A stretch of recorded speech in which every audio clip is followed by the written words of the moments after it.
Sally Kohn. I'm a CNN political commentator and a columnist and activist. I was really fortunate to have a great journalism class in 8th and 9th grade, and also an English teacher who was just brilliant at exciting kids, or at least exciting me, about writing, about grammar. I don't know if people still diagram sentences anymore, but I diagrammed sentences in 8th grade. I remember it vividly. I remember thinking about the power of clauses and how you can use them to sort of, amplify or interrupt a thought. And that got me very excited just about language as communication, ideas, argument, how to convey them through the written word, which is basically the crux of what I do today and what I'm still most passionate about.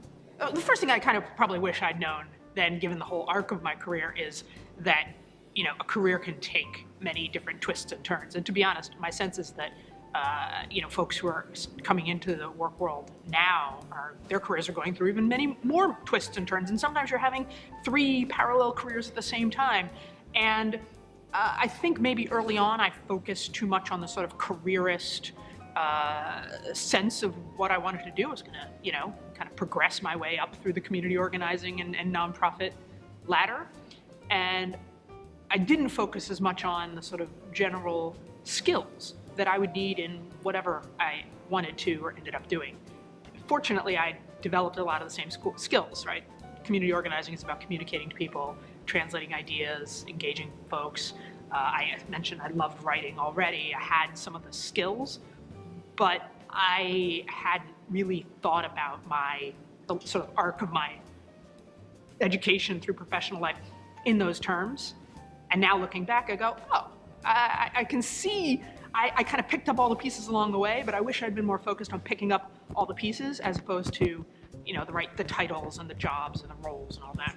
To be in any way, shape, or form in the public realm, in the public sphere, I learned pretty quickly. You need a really good, thick skin. And I wish you didn't, right? I wish that was not a condition of being in the media or running for office or, community leadership or any of those sorts of, or even just being a teacher, anything that's sort of a public leadership role. But unfortunately, I think we've gotten to a point in our society where we have devolved in our ability to relate to each other respectfully, even when we disagree. And so pretty early on, thick skin. So definitely thick skin. And, a perspective keeping, right? To remember that, you're on TV, you're on a stage, whatever it is, to not forget what you're really there for. That the reason I got into any of this in the first place was to try and make the world a better place, to try and make people's lives better, to try and do my part, and to keep that larger goal in my sights constantly. I would be traveling around the country talking to people about how the left lane is for passing only, because people seem to have I'm just from my experience driving out here today, people need a reminder that if you're gonna go slow, you go on the right. Unless you're in the UK, I understand it's reversed, but here in the United States, left lane is for passing only.